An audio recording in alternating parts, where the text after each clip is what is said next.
তাকায় দেখে সালাবার দুনিয়ায় না। সালাবা তো মালিকের ডাকে সারা দিয়া সালাবা দুনিয়া সাইরা চইলা গেছে রে বাবা। সালাবা তো আর দুনিয়ায় নাই। আমার রহমতের নবী নবী আমার বলে সালাবার দাপন কাপনের ব্যবস্থা করো। আমার নবী তার জানাজার ইমামতি করবে। এই দিক দিয়া মেয়েটা কান্দে, বাবা গো আমি তোমারে তারা দিছিলাম, নবীরে যদি খুশি করতে না পারো, নবী যদি তোমারে মাফ না করে, আমি তোমারে বাবা বলবো না। ও বাবা তুমি মালিকের ডাইকা চোখের পানি জড়াইয়া তুমি আল্লাহরেও খুশি করলা, নবীরেও খুশি করলা, কিন্তু আমি তো এতিম হয়ে গেলাম। আমি কারে বাবা বলে ডাকবো? আমি তো আর বাবা বলে কাউরে ডাকতে পারবো না। ও বাবা আমার কি উপায় হবে? আমি কারে বাবা বইলা ডাকবো? আল্লাহর নবী বলে আমার সাউন কাপনের ব্যবস্থা করো। নবী নিজে তার জানাজার ইমাম হয়ে গেলেন। নবী নিজে জানাজার ইমামতি কইরা লাশটা লইয়া কবরস্থানের দিকে রওনা হয়। আমার নবী পুরা পাটা জমিনে ফালায় না, পায়ের আঙ্গুলের উপরে বর কইরা কইরা হাঁটতেছে। দাফন কাফন শেষ কইরা হযরত ওমর প্রশ্ন করেন, নবী গো কিছুই তো বুঝলাম না গো নবী, জানাজাটা শেষ কইরা আপনি পুরা পা জমিনে না ফালাইয়া কেন আঙ্গুলের উপরে ভর করে করে হাঁটলেন? আমার নবী বলে আমার সাহাবীরা আমি নবী যা দেখি তোমরা তা দেখো না। আমি যখন সালাবার জানাজায় দাঁড়ায় গেছি, আমার আল্লাহ এই পরিমাণ ফেরেশতা পাঠাইছে, এই পরিমাণ ফেরেশতা নাজিল হইছে, ওই ফেরেশতাদের ভিড়াভিড়িতে আমি নবী পুরা কদমটা জমিনে ফালাই না। আল্লাহু আকবার। সর্বময় ক্ষমতার মালিককে আরো জোরে বলেন, একসাথে বলেন। হামলা মামলা জেল জরিমানার ভয়ে দেশের মুসলমান পায় না, নির্ভয়ে বলেন সর্বময় ক্ষমতার মালিককে। আজকের মাহফিলে আসার তৌফিক দিয়েছেন কে? যাইবার তৌফিক দিবেন কে? আপনাকে আমাকে সুস্থ রেখেছেন কে? যে আল্লাহ আপনাকে আমাকে সুস্থ রেখেছেন, সুস্থ অবস্থায় ওই মহান মুনিবের দরবারে অবনীত চিত্রে কণ্ঠের সর্বোচ্চ আওয়াজ দিয়ে আরেকবার কালিমাতুশ শুকর আদায় করেন আলহামদুলিল্লাহ। বাবাজি আমি আপনাদের কাছে অনুরোধ করব, আমার মাইকের আওয়াজ যতদূর পর্যন্ত যায়, দোকানপাটে রাস্তাঘাটে আমি অনেক যুবকদেরকে দেখেছি ঘোরাফেরায় ব্যস্ত, আড্ডাবাজিতে লিপ্ত। আমি 10 মিনিট সময় দিব, 10 মিনিটের ভিতরে দোকানপাট খালি করে রাস্তাঘাটের আড্ডাবাজি বন্ধ করে যারা এই দুনিয়ার ভিতরে সর্বোত্তম জায়গা মসজিদ, এই মসজিদের ভিতরে আসবে এবং বসবে, মালিক আপনি তাদের পিছনের জিন্দেগির সব গুনাহগুলো মাফ করে দিবেন। চিৎকার মেরে বলেন আমিন। আরো জোরে বলেন আমিন। আল্লাহ যারা যারা আমিন বলছে এদের সবাইকে আপনি মাফ করে দেন। আল্লাহ আমি 10 মিনিট টাইম দিয়েছি, ঘড়ি ধরে 10 মিনিটের ভিতরে যারা বাসা বাড়ি থেকে এখন এই মুহূর্তে রওনা দিয়ে এই রমজান মিদ্দার জামে মসজিদ, দুনিয়ার ভিতরে সর্বশ্রেষ্ঠ জায়গা মসজিদ আপনার ঘর, আপনার এই ঘরের ভিতরে আসবে এবং বসবে, মালিক আমি আলেম হিসেবে আলেমদেরকে সাথে নিয়ে দোয়া করে গেলাম, মরার আগে একবার হলো দয়ার নবী মায়ার নবীর নূরানি চেহারাটা আপনি স্বপ্নে যুগে দেখায় দিবেন। চিৎকার মেরে বলেন আমিন। আল্লাহ দেখেন তো কারা কারা আমিন বলছে, যারা যারা আমিন বলছে বারবার স্বপ্নে যুগে আপনার হাবিবের দিদার নসিব করবেন। চিৎকার মেরে বলেন আমিন। দোয়াগুলো ভালো না খারাপ? কথা বলেন, ভালো না খারাপ? আপনাদের মন খারাপ? বাড়িতে গ্যাঞ্জাম হইছে? ক্ষুধা লাগছে? তাহলে সুবহানাল্লাহ আলহামদুলিল্লাহ আল্লাহু আকবার বলার টাইম আসলে কৃপণতা করবেন না। আল্লাহু আকবার যে যত জোরে বলবেন আপনার হার্ট আমার আল্লাহ ভালো রাখবে। আল্লাহু আকবার বলেন, জোরে বলেন আল্লাহু আকবার।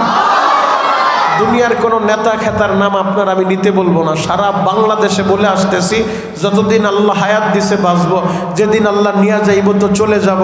এই 3.5 হাত বডিতে যতদিন প্রাণ পাখি আছে, এই মঞ্চের ভিতরে বসে আমি কোনো দলের দালালি করতে বসি নাই।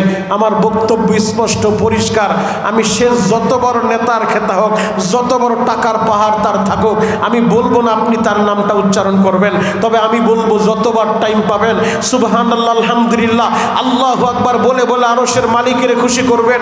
আপনি তো জমিনে বসেই তাসবিহ পড়বেন, আমার মালিক জমিন থেকে আসমান পর্যন্ত এই খালি জায়গাগুলা নেক দিয়া ভরপুর করে দিবে। আল্লাহু আকবার। আরো জোরে বলেন আল্লাহু আকবার। মাশাআল্লাহ। বাবাজি, আমি দিল থেকে আপনাদের জন্য দোয়া করব, কারোর সামনে যেন 1 ইঞ্চি জায়গা খালি না থাকে, কিছুক্ষণ পরে বসার জায়গা থাকবে না, একটু কষ্ট করে আপনারা কাছাকাছি আসেন। আব্বাজানরা, আমার যুবক ভাইরা মেহেরবানি করে, যুবকরা কাছাকাছি চলে আসেন, একেবারে কাছাকাছি আসেন, মেহেরবানি করে ভিতরে চলে আসেন। কিছুক্ষণ পরে দাঁড়ানোর জায়গাও পাবেন না ইনশাআল্লাহ, আল্লাহ যদি কবুল করে। একটু কষ্ট করেন, মাশাআল্লাহ, আল্লাহ কবুল করেন। এই বাম পাশে আরো কিছু ভাই আসতে পারবেন, মাশাআল্লাহ মাশাআল্লাহ, আল্লাহ কবুল করেন। এই পাশে কিছু জায়গা আছে, আমার ভাইরা চলে আসতে পারেন। আল্লাহ এদের সবাইকে আপনি কবুল করেন, চিৎকার মেরে বলেন আমিন। এবার বলেন ওই আল্লাহ আছে না নাই? আরো জোরে বলেন আছে না নাই? আমাদেরকে যে আল্লাহ সুস্থ রাখছেন, নিয়ামত পাওয়ার পরে বান্দা যদি নিয়ামতের শুকরিয়া আদায় করে, নিয়ামত বাড়িয়ে দেন কে? জোরে বলেন নিয়ামত বাড়িয়ে দেন কে? লাইন শাকারতুম লাযীদান্নাকুম ওয়া লাইন কাফারতুম ইন্না আযাবী লাশাদীদ। আল্লাহ বলে, যারা নিয়ামত পাওয়ার পরে শুকরিয়া আদায় করবে, আল্লাহ তাদের নিয়ামত বৃদ্ধি করে দিবে। আর যারা অকৃতজ্ঞ হবে, শুকরিয়া আদায় করবে না, তাদের নিয়ামত ছিনিয়ে নেবেন কে? আরো জোরে বলেন তিনি কে? তাহলে শুকরিয়া আদায় করব কার জন্য? আল্লাহর জন্য। আমরা যা কিছু করবো আল্লাহর জন্য, দুনিয়ার কাউকে রাজি খুশি করার জন্য না, আমার মালিককে রাজি আর খুশি আমরা করতে চাই। যুবক ভাই, গুনার বোঝা নিয়া এই পবিত্র মাস রজবের চাঁদে রমজান মিদ্দা জামে মসজিদে আল্লাহ আমাদেরকে নিয়ে আসছেন আজকের এই মাহফিলে। চোখের পানি জড়ায়া আমরা আমাদের জীবনের গুনাহগুলো মাফ করায়া এরপরে বাসায় যাইতে চাই ইনশাআল্লাহ। আল্লাহ পারে কি পারে না? সবাই বলেন পারে কি পারে না? আপনাদের বিশ্বাস হয়তো ইনশাআল্লাহ। বাবা, আমাদের গুনাহ করতে সময় লাগছে, কিন্তু আল্লাহর মাফ করতে সময় লাগে না। আমাদের গুনাহ করতে 20 বছর, 30 বছর, 60 বছর লাগছে, আল্লাহর মাফ করতে 20 বছর আর 30 বছর লাগবে না, 10 ঘন্টাও লাগবে না, 10টা সেকেন্ডও লাগবে না। যদি আমার মালিকের ডাকার মতো ডাকতে পারেন, তারে যদি বুঝায় বলতে পারেন অনুতপ্ত হইয়া যে মাওলা আমি গুনাহগার, আমি লজ্জিত, আমি অনুতপ্ত, আল্লাহ আমি পাপী, আপনি দেন না আমারে মাফ কইরা, যদি সে খুশি হয়ে যায়, আরশের মালিক খুশি হইলে 1টা সেকেন্ডও লাগবে না। আপনার জিন্দেগীর গুনাহ শুধু মাফ করবে না, ওই গুনাহগুলো আবার নেক দিয়া বদলায়া দিবে। আল্লাহু আকবার। আরো জোরে বলেন আল্লাহু আকবার। হে যুবক ভাইরা, হাজী সাহেব, বাবাজিরা, ডানে বামে নজর নাই, এক নজরে তাকায় থাকেন গো বাবা। এই জন্য আমরা ক্ষমা চাইবো আল্লাহর কাছে। অন্যায় করছি, গুনাহ করছি, পাপ করছি, যদি চোখের পানি দিয়ে আল্লাহরে বুঝায় বলা যায়, মালিক রে আমি বড় পাপী, আমি বড় গুনাহগার, আল্লাহ দেন না আপনি আমাদেরকে মাফ কইরা, আমার আল্লাহ সাথে সাথে মাফ করে দিতে পারে। কথা বলেন ঠিক কিনা? আমার আল্লাহ সময় লাগে না। যুবক ভাই, জ্বলন্ত একটা প্রমাণ আপনাদের সামনে আমি তুলে ধরবো, যাতে আপনাদের বুঝতে সহজ হয়। আমি যে আয়াতে কারিমা তেলাওয়াত করছি, এই আয়াতের মধ্যে আল্লাহ 2টা গুণের কথা বলছেন। 1 নম্বর গুণটা আল্লাহ উল্লেখ করছেন, ইয়া আইয়ুহাল্লাযীনা আমানুত্তাকুল্লাহ, ও আমার ইমানদারেরা, ও আমার বিশ্বাসীরা, তোমরা আমি আল্লাহকে ভয় করবা। ভয় করবো কাকে? সবাই বলে, নাকি পুলিশকে, র্যাবকে, সেনাবাহিনীকে? ভয় করবো কাকে? জোরে বলেন কাকে? তারা আমাদের দেশের প্রশাসন, তাদেরকে সম্মান করতে পারি, কিন্তু ভয় করি না। ভয় করি একজনকেই, তিনি কে? আমরা মুসলমান, আল্লাহকে ভয় করি। আল্লাহ ছাড়া কারোর সামনে আমরা মাথা নত করবো না, আল্লাহ ছাড়া কাউকে আমরা ভয় করি না। যুবক, আর যেই বান্দার দিল আল্লাহর ভয়টা হাসিল হয়ে যাবে, ওই বান্দা দিনের আলোতেও গুনাহ করবে না, ওই বান্দা রাতের অন্ধকারেও গুনাহ করবে না, ওই বান্দা দেশের সম্পদ চুরি কইরা বিদেশে পাচার করবে না, ওই বান্দা মানুষের হক নষ্ট করবে না। কথা বলেন ঠিক কিনা? আর যদি আল্লাহর ভয় না থাকে, তার দ্বারা সবকিছুই সম্ভব। এজন্য আল্লাহর ভয় দিলের ভিতরে হাসিল করতে হবে। 2 নম্বর গুণ, আল্লাহ বলে ওয়াকুনু মা'আস সাদিকিন, ও আমার বিশ্বাসীরা, ও আমার ইমানদারেরা, তোমরা সত্যবাদীদের সঙ্গী হয়ে যাও, নেককারদের সঙ্গী হয়ে যাও। তাহলে আমরা আল্লাহকে ভয় করব আর সত্যবাদীদের সঙ্গী হব। কথা বলেন ঠিক কিনা? হে যুবক ভাইরা, হাজী সাহেব, বাবাজিরা, ডানে বামে নজর নাই, এক নজর নজরে তাকায় থাকেন গো বাবা। ভুল করছেন, অন্যায় করছেন, পাপ করছেন, যদি আল্লাহর কাছে মাপ চাওয়া যায়, আল্লাহর কাছে ক্ষমা চাওয়া যায়, অবশ্যই আমার আল্লাহ মাফ করে দিবে, অবশ্যই আমার আল্লাহ ক্ষমা করে দিবে। জ্বলন্ত একটা প্রমাণ আপনাদের সামনে আমি তুলে ধরব, যাতে আপনাদের বুঝতে সহজ হয়। আল্লাহর নবীর আদরের সাহাবী, নাম তার সালাবাতুল আনসারী। এই সালাবাতুল আনসারী তার বড় ভাই সাঈদ আনসারী জিহাদের ময়দানে যাবে।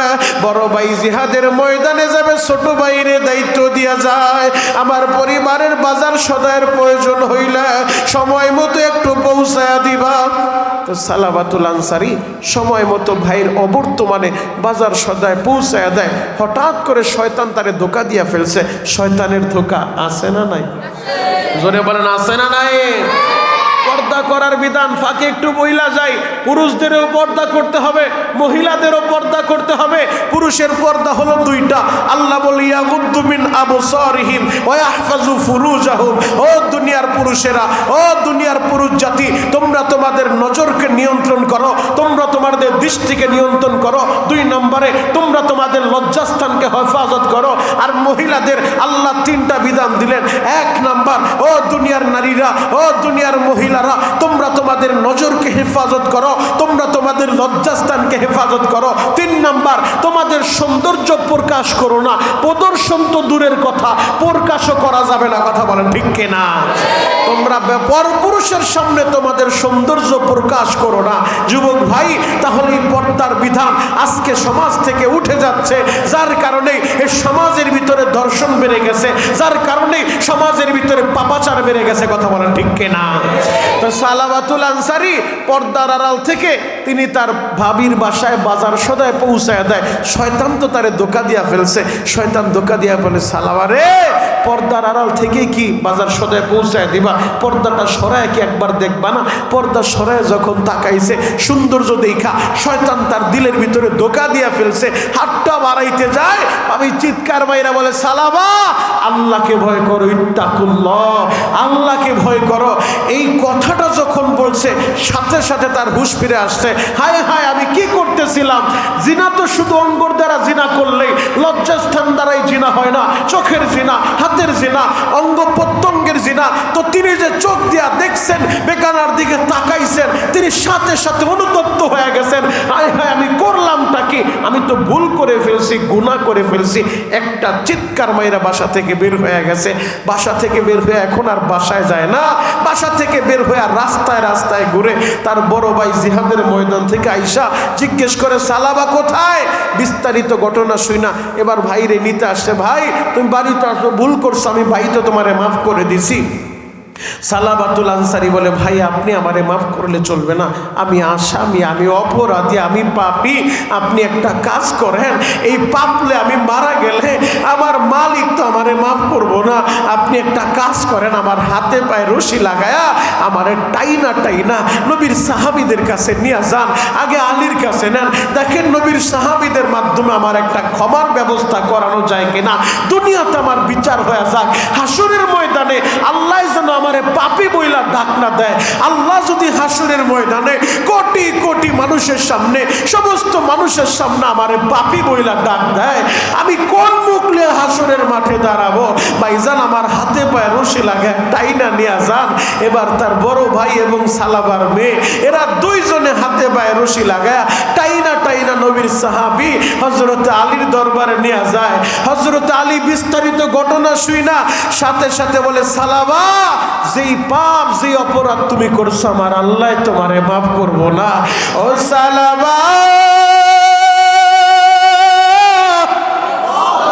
তুমি যেই পাপ করছো রে সালাবা, এই পাপের কোনো ক্ষমা নাই, আমার আল্লাহ তোমারে মাফ করবো না। তুমি আমার দরজা থেকে বের হয়ে যাও, আমার বাড়ি থেকে বের হয়ে যাও। হযরতে সালাবাতুল আনসারী বড় ভাইরে বলে, ভাইজান, নবীর সাহাবী আলী আমারে তাড়ায় দিতে পারে, হযরতে ওমরের কাছে লয়া যান। হযরতে ওমর মনে হয় তাড়ায় দিব না। হাতে পায়ে রশি লাগাইয়া টানিয়া টানিয়া হযরত ওমরের বাড়ি যায়। আমার যুবক ভাইরা, দাড়ি বাগা বাবাজিরা, ও আমার দারুস সালামের ভাইরা, দিলের কানটা লাগায় কথাগুলো শোনেন, আর কলিজাটা জ্বালাইয়া পুরাইয়া চোখের পানি ছাইরা দিয়া আমার মাওলারে বুঝা বলেন, মালিক রে আমি বড় পাপী, আমি বড় অপরাধী রে আল্লাহ। আল্লাহ দাও না তুমি আমারে মাফ কইরা, আমিও তো জীবনে বহুত পাপ করছি। আমার পাপের কথা এলাকার মানুষ যদি যাই না যায়, এরা আমার এলাকায় থাকতে দিব না রে আল্লাহ। আমার পাপের কথা এলাকার মানুষেরা জানলে এরা আমারে সম্মান করবো না রে আল্লাহ। হাসরের মাঠে তুমি যদি আমারে পাপী বইলা ডাক দাও, আমারে গুনাহগার বইলা ডাক দাও, আমি তো লজ্জিত হয়ে যাব, আমি তো অপরাধী হয়ে যাব রে আল্লাহ। আল্লাহ তুমিও দাও না আমারে মাফ কইরা।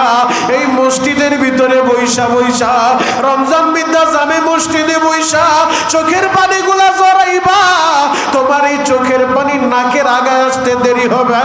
যদি মাওলায় খুশি হয়ে যায়, মাফ করতে দেরি করবো না রে বাবা।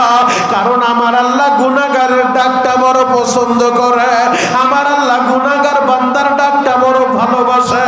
গুনাহগার বান্দা তো হারানো বান্দা, ও তো জান্নাতের রাস্তাটা ভুল কইরা জাহান্নামের রাস্তায় চলতেছে। ওই হারানো বান্দা যখন ইউটার্নটা লইয়া জীবনের মনটা ঘুরাইয়া আবার জান্নাতের রাস্তায় উঠা যায়, আল্লাহরে ডাক দেয়, আমার আল্লাহ সাথে সাথে ডাকের জবাব দিয়া যায়। ও আমার আব্বু জানেরা, ও আমার কলিজা টুকরা যুবকেরা, তোমরাও এখন বসে বসে মালিকের ডাকতে থাকো, গোপনে মাওলার সাথে কথা বলতে থাকো। দুনিয়ার কেউ না জানলে আমার মালিক কিন্তু সবই জানে। আমার মালিক তো তোমার দিকে তাকায় আছে, তুমি শুধু আস্তেও যদি ডাক দাও, আল্লাহ রে আল্লাহ বইলা ডাক দিবা। আল্লাহ বলে উদউনি আস্তাজিব লাকুম, এ বান্দা আমারে ডাক দিতে দেরি, আমি ডাকের জবাব দিতে দেরি করি না। যুবক ভাইরা রে, সালাবাতুল আনসারী তার ভাই তার হাতে পায়ে রশি লাগাইয়া টানিয়া টানিয়া হযরত ওমরের বাড়িতে নিয়ে যায়। হযরত ওমর বিস্তারিত ঘটনা শুইনা ওমর জানা দেয়, ও সালাবা, এমন পাপী তুমি করলা রে সালাবা, আমার আল্লাহ তো তোমারে মাফ করব না, আমার আল্লাহ তোমারে ক্ষমা করব না। সালাবা রে, তাড়াতাড়ি আমার বাড়ি থেকে বের হয়ে যাও, তোমার উপরে যদি গজব নাজিল হয়ে যায়, ওই গজবে আমিও পইরা যাইতে পারি। তাড়াতাড়ি তুমি আমার বাড়ি থেকে বের হয়ে যাও। ওমরও তারে তারা দিছে রে বাবা। এবার সালাবা বলে, ভাইজান, আলী তারাইতে পারে, ওমর তারাইতে পারে, নবীর আদরের সাহাবী হযরতে আবু বকর, যার দিলটা দয়া দিয়া ভরা, আবু বকর মনে হয় আমারে তারাইব না, আপনি হযরত আবু বকরের কাছে নিয়ে যান। ও আমার আশিকে রাসূল বাবাজিরা, সালাবার হাতে পায়ে রশি লাগাইয়া টাইনা টাইনা নবীর সাহাবী হযরত আবু বকরের কাছে নিয়ে যায়। হযরত আবু বকর বিস্তারিত ঘটনা শুইনা আবু বকর বলে, সালাবা রে, এমন পাপী তুমি করলা রে সালাবা, আমার মাওলায় তোমারে মাফ করব না, করব না। সালাবা রে, আমার দরজায় ক্ষমার ব্যবস্থা নাই, কোনো মাপের ব্যবস্থা নাই, আমার দরজা থেকে চইলা যাও। সালাবা বলে, ভাইজান, সবাই তারাইলো, রহমতের নবী আমার উম্মতের দরদি নবী, নবী তারাইতে পারে না, নবী তার উম্মতের জন্য পাগল। আর শাজিমে যাইও নবী তার উম্মতের বলে নাই, বাবা, এই রজবের চাঁদে মেরাজের রাতে আমার আল্লাহ তার বন্ধুরে 7 আসমান পাড়ি দেওয়া আর শাজিমে নিছে। বাবা, নবী যখন আর শাজিমে আল্লাহর সামনাসামনি বইসা যায়, আল্লাহ বলে, হাবিব আমার কি নিয়ে আসলেন? বন্ধু বন্ধুর বাড়ি আইছেন, হাদিয়া আনার দরকার আছে না নাই? বন্ধু বন্ধুর বাড়ি গেলে হাদিয়া না কি নিয়ে আইছেন? আমার নবী বলে, মালিক খালি আসি নাই, খালি আসি নাই, আত্তাহিয়াতু লিল্লাহি ওয়াসসালাওয়াতু ওয়াত-তাইয়্যিবাত। মালিক আমার মৌখিক, আমার আর্থিক, আমার শারীরিক যত ইবাদত আছে সব কিছু আপনার জন্য নিয়ে আসছে। মন খারাপ? এত বড় দামি কথা বললাম, সুবহানাল্লাহ বললেন না? দাঁড়ান বইলালো, এবার যদি বলি সুবহানাল্লাহর আওয়াজ হবে তো ইনশাআল্লাহ। নবীজি বলে, মালিক খালি আসি নাই, আমার মৌখিক, আমার শারীরিক, আমার আর্থিক যত ইবাদত আছে সব আপনার জন্য নিয়ে আসছে। আমার আল্লাহ খুশি হয়ে সাথে সাথে বলে, আসসালামু আলাইকা আইয়ুহান নবী। নবী আপনার উপরে শান্তি আর শান্তি, রহমত বরকত বর্ষিত হোক। আমার নবী ওই মুহূর্তে উম্মতের বলে নাই, এক বন্ধু বন্ধুর সাথে কথা হচ্ছে, আদান প্রদান হচ্ছে, ওই মুহূর্তে নবী আমার উম্মতের বইলা যায় নাই। কতটা দরদি উম্মতের পাগল। নবী আমার বলে, আসসালামু আলাইনা ওয়া আলা ইবাদিল্লাহিস সলিহিন। মালিক যেই শান্তি রহমত আপনি আমাদেরকে দিয়েছেন, এটা আমি একা নিব না। আসসালামু আলাইনা, এই রহমত বরকত শান্তি আমাদের উপরে, ওয়া আলা ইবাদিল্লাহিস সলিহিন, এবং সমস্ত আবেদ এবং সলিহিনদের উপরে। আল্লাহু আকবার। যেই নবী উম্মতের জন্য এত পাগল, ওই নবী ফিরায় দিতে পারে না। সালাবা বলে, ভাইজান রে, আবু বকর ওমর ওসমান আলী তারাইতে পারে, আমার নবী তারা দিব না। আমার নবী উম্মতের দরদি, আমার নবীর কাছে আমারে নিয়ে চলেন। এবার হাতে পায়ে রশি লাগাইয়া টানিয়া টানিয়া নবীর দরবারে নিয়ে যায়। আমার নবীও বিস্তারিত ঘটনা শুইনা নবী বলে, সালাবা রে, তোমার ক্ষমার কোনো ব্যবস্থা নাই। ও সালাবা, আমার আল্লাহ তোমারে ক্ষমা করব না। এই কথাটা যখন বলছে, বাবা এতক্ষণ তো সালাবার মেয়েটাও রশি ধরেছিল, সালাবার ভাইও রশি ধরেছিল, এবার তারা রশিটাও ছেড়ে দিয়েছে। এবার মেয়েটা বলে, বাবা গো, এমন পাপী তুমি করলা, নবীর সাহাবীরাও তোমার মাপের কোনো রাস্তা দেখাইলো না, নবীও তোমারে মাপের কোনো কথা বললো না। বাবা গো, নবীও তোমারে তারা দিল, তোমারে আমি আর বাবা বলবো না। ও প্রাণের বাবা, আমার নবী যদি তোমারে মাফ কইরা দেয়, তাহলে আমি তোমারে বাবা বলবো। নবী যদি মাফ না করে, আমি কিন্তু তোমারে বাবা বলবো না। এই কথাটা যখন বলছে বাবা, এবার সালাবা নিজে একটা পাগলের মতো দৌড় মারছে। আহারে, পাগলের মতো দৌড় মাইরা ওই পাহাড়ের উপরে চইলা যায়। পাহাড়ের উপরে যাইয়া সাথে সাথে নামাজে দাঁড়াইয়া সিজদায় লুটায় পড়ছে। সিজদার ভিতরে যায় চোখের পানি জড়ায়, এই কপালটা দিয়া পাথরের উপরে আঘাত করে আর বলে, মালিক রে, তুমি যদি আমারে মাফ না করো, আমি কার কাছে যাব রে আল্লাহ? ও দয়ার আল্লাহ, নবী আমারে তারা দিল, নবীর সাহাবীরা আমারে তারা দিল, তুমিও যদি তারা দাও, আমার যাবার কোনো জায়গা নাই। আল্লাহ, আমার এখন কি উপায় হবে? আমি এখন কি করব? তুমি ছাড়া তো আমার আর কেউ নাই। তুমি তারা দিলে আমি কোথায় যাব রে আল্লাহ?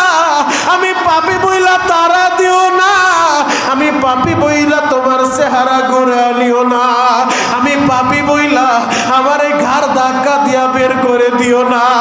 ও আমার দারুস সালামের বাইরা, ও আমার সুবাদার বাইরা, চোখের পানি জড়াইয়া আপনি এখন মালিকের বুঝায় বলেন, আল্লাহ রমজান মিদ্যা মসজিদে আমারে নিয়ে আসলা, তৃতীয় বার্ষিক মাহফিলে তুমি যদি আমারে ঘাড় ধাক্কা দিয়া বের কইরা দাও, আমি কার কাছে যাব?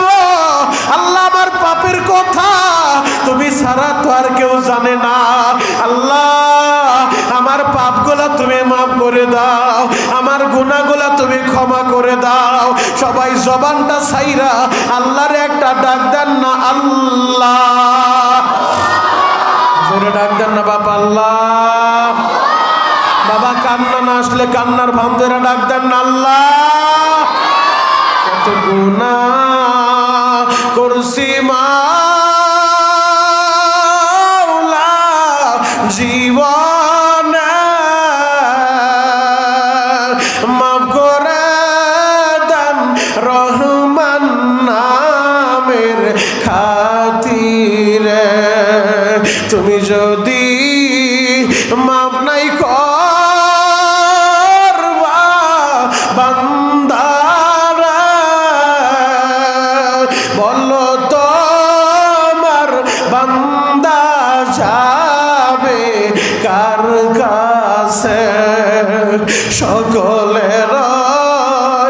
দরজা হইতে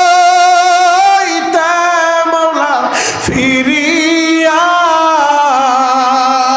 ইয়া আল্লাহ ইয়া আল্লাহ সকলের দরজা হইতে মাওলা ফিরিয়া তোমার দরজায় রইলাম আমরা পড়িয়া।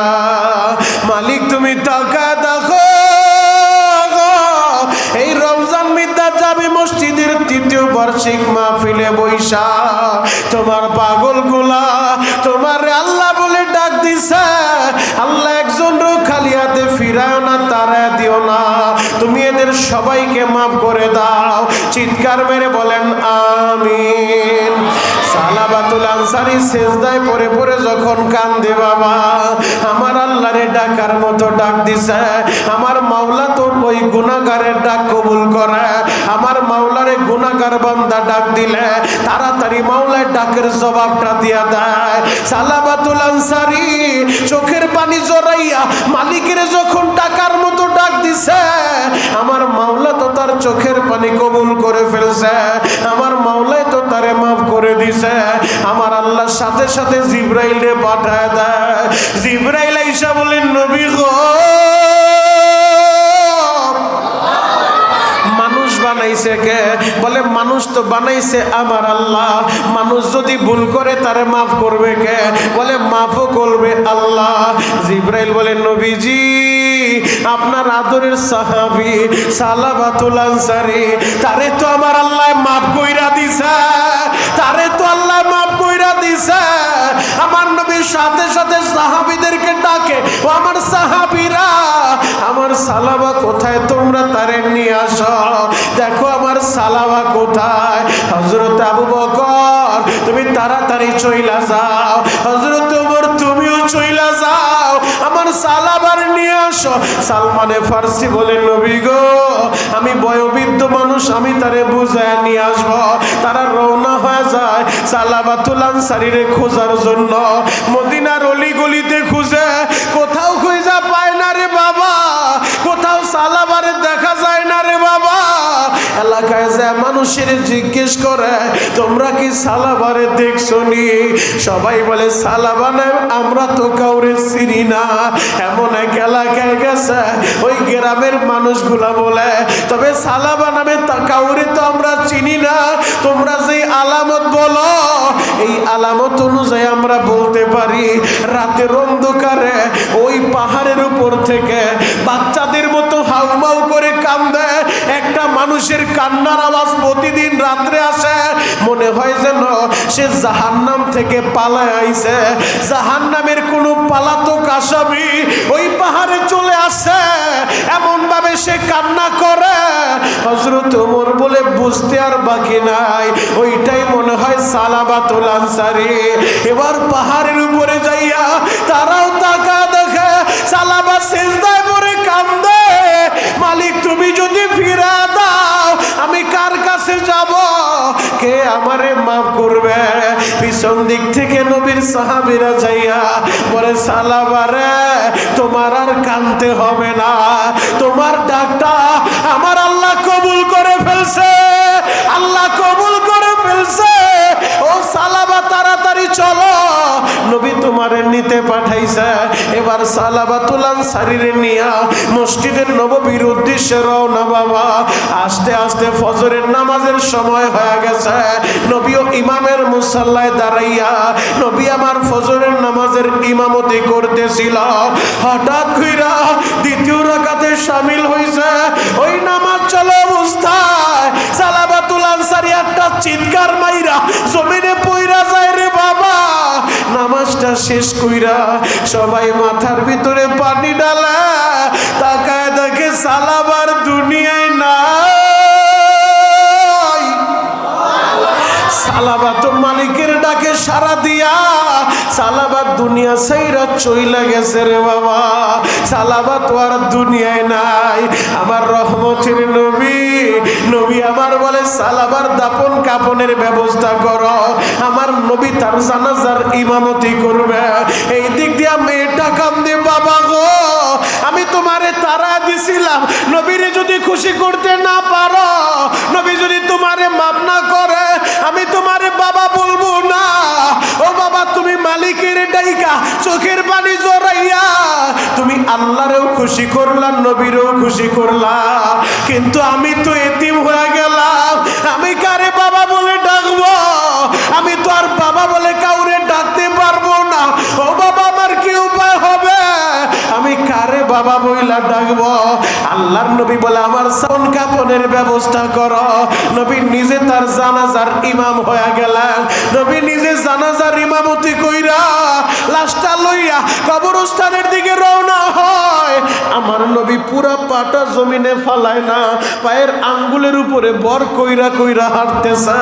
দাফন কাফন শেষ কইরা হযরত ওমর প্রশ্ন করেন, নবী গো কিছুই তো বুঝলাম না গো নবী, জানাজাটা শেষ কইরা আপনি পুরা পা জমিনে না ফালাইয়া কেন আঙ্গুলের উপরে ভর করে করে হাঁটলেন? আমার নবী বলে আমার সাহাবীরা, আমি নবী যা দেখি তোমরা তা দেখো না। আমি যখন সালাবার জানাজায় দাঁড়ায় গেছি, আমার আল্লাহ এই পরিমাণ ফেরেশতা পাঠাইছে, এই পরিমাণ ফেরেশতা নাজিল হইছে, ওই ফেরেশতাদের ভিড়াভিড়িতে আমি নবী পুরা কদমটা জমিনে ফালাই না। আল্লাহু আকবার। সালাবাতুল আনসারী সে যদি আল্লাহর কাছে মাপ চায় মাপ পাইতে পারে, আমরা আল্লাহর কাছে মাপ চাইলে আল্লাহ মাফ করবে কি করবে না? আরো জোরে বল, করবে কি করবে না? তাহলে আল্লাহর কাছে মাপ চাওয়ার দরকার আছে না নাই? আরো জোরে বলেন বাবা, আছে না নাই? আল্লাহর ডাকার মতো ডাকবেন, আল্লাহর কাছে মাপ চাইবেন। আল্লাহর কাছে দামি হওয়ার জন্য, প্রিয় হওয়ার জন্য বংশ লাগবে না, চেহারা লাগবে না, টাকা লাগবে না, ক্ষমতা লাগবে না। যে দিলে আল্লাহর ভয়টা যত বেশি, ইন্না আকরামাকুম ইনদাল্লাহি আতকাকুম, যে দিলে আল্লাহর ভয় যত বেশি, ওই বান্দা আল্লাহর কাছে তত বেশি দামি। আল্লাহু আকবার। আরো জোরে বলেন আল্লাহু আকবার। তাহলে আল্লাহর ভয় দিলের ভিতরে হাসিল করতে হবে। ইয়া আইয়ুহাল্লাযীনা আমানুত্তাকুল্লাহ, আল্লাহ সেই কথাটাই বলেন, ও আমার ঈমানদারেরা, ও আমার বিশ্বাসীরা, আমি আল্লাহরে ভয় করবা। কারণ আল্লাহর ভয় যেই দিলে হাসিল হয়ে যায়, ওই বান্দা গুনাহ করতে পারে না। যদিও শয়তানের ধোঁকায় পড়ে, নফসের ওয়াসওয়াসায় পড়ে ভুল হয়ে যায়, অন্যায় হয়ে যায়, গুনাহ হয়ে যায়, সাথে সাথে ওই বান্দা তওবা করে, সাথে সাথে চোখের পানি জড়াইতে থাকে। আরে রহমতের নবী, যেই নবীর সামনে পিছনে কোনো গুনাহ নাই, ওই নবী প্রতিদিন 70 বার ইস্তেগফার করতেন। কোন বর্ণনা আসছে প্রতিদিন 100 বার তওবা করতেন। কেন? নবীর তো কোনো গুনাহ নাই, এরপরও নবী কেন তওবা করে? এরপরও নবী কেন ইস্তেগফার করে? নবী তার উম্মতের শিক্ষা দেওয়ার জন্য, উম্মত আমি নবীর তো কোনো গুনাহ ছিল না, সামনে পিছনে সব আল্লাহ মাফ করে দিছে, এরপরও কেন ইস্তেগফার করি, কেন তওবা করি? উম্মত তোমরা শিখো। এই উম্মতের শিক্ষা দেওয়ার জন্য নবী আমার প্রতিদিন 70 বার, কোন বর্ণনায় প্রতিদিন 100 বার ইস্তেগফার করছে। তাহলে আমাদের তাওবা ইস্তেগফার করার দরকার আছে না নাই? আরো জোরে বলেন, আছে না নাই? আমাদেরকেও তাওবা করতে হবে, আমাদেরকে ইস্তেগফার করতে হবে। আল্লাহ যেন আমাদেরকে মাফ করে দেয়। গুনাহ নিয়ে যদি কবরে যান, ওই কবরের দুই পার্শ্বের মাটি এমন জোরে চাপ মারবে, এক পাজরের হাড় আর এক পাজরে ঢুকায় দিবে, বাবা সহ্য করতে পারবেন না।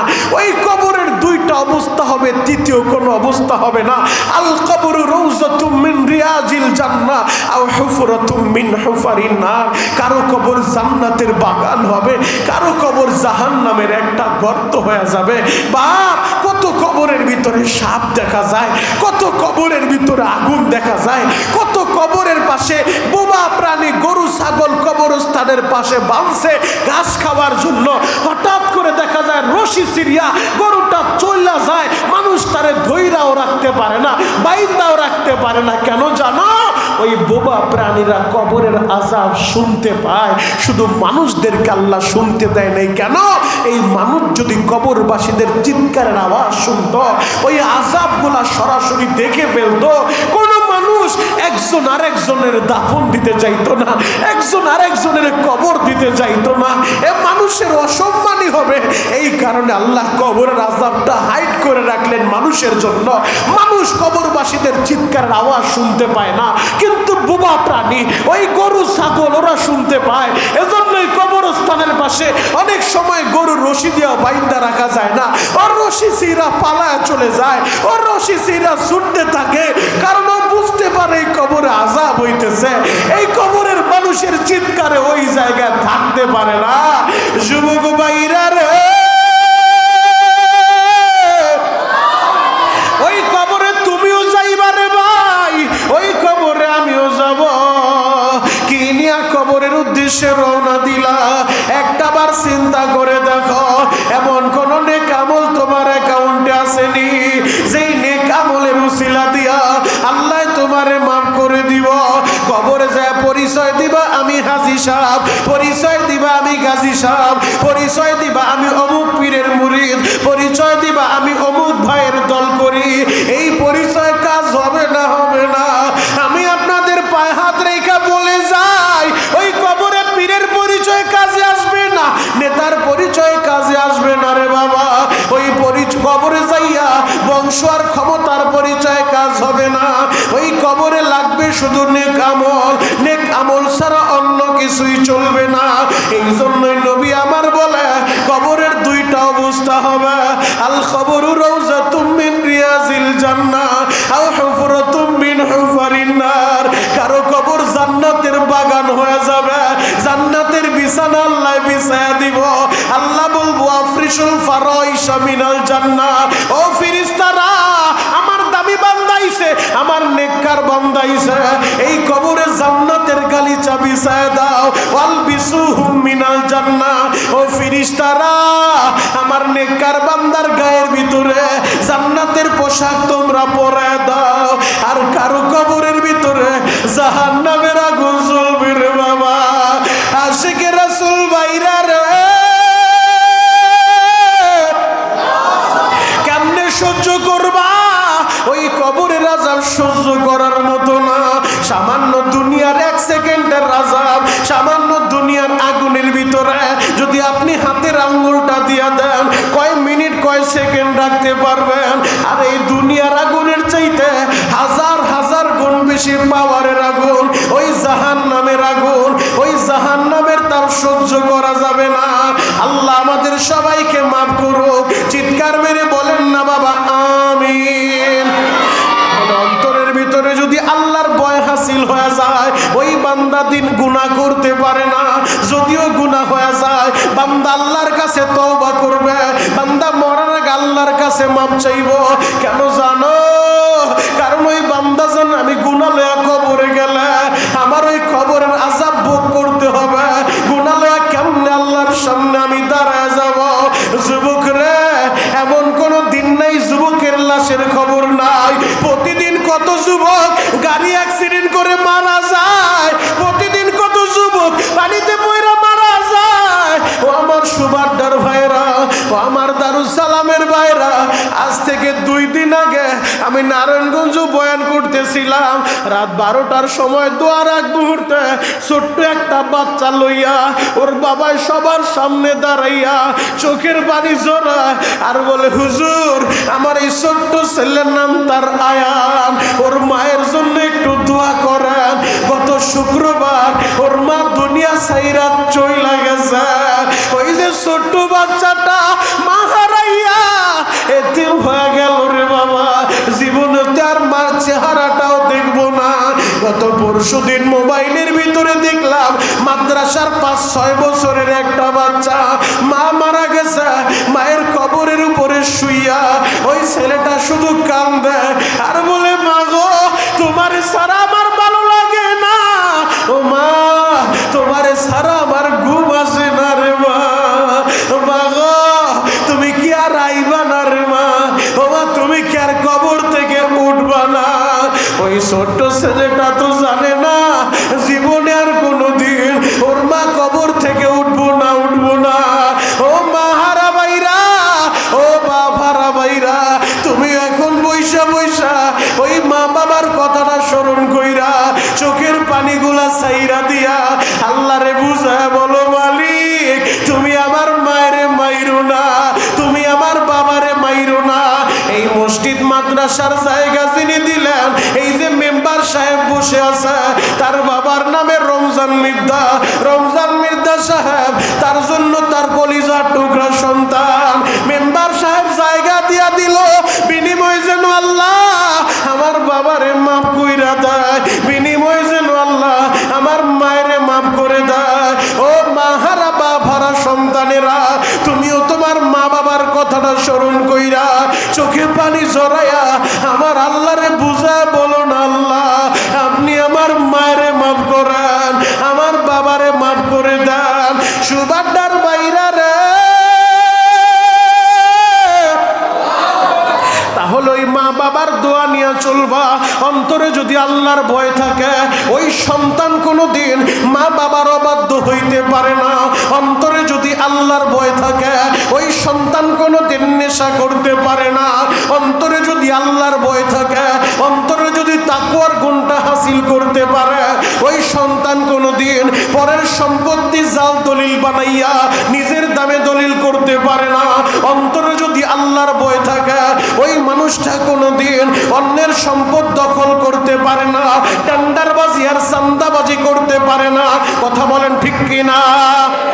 তাহলে অন্তরে লাগবে কার ভয়?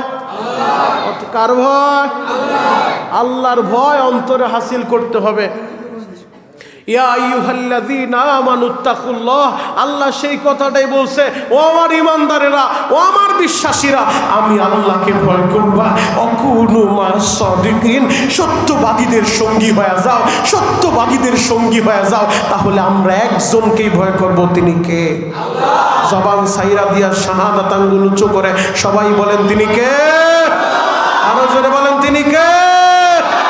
আল্লাহকে ভয় করব, আল্লাহকে ভয় করব।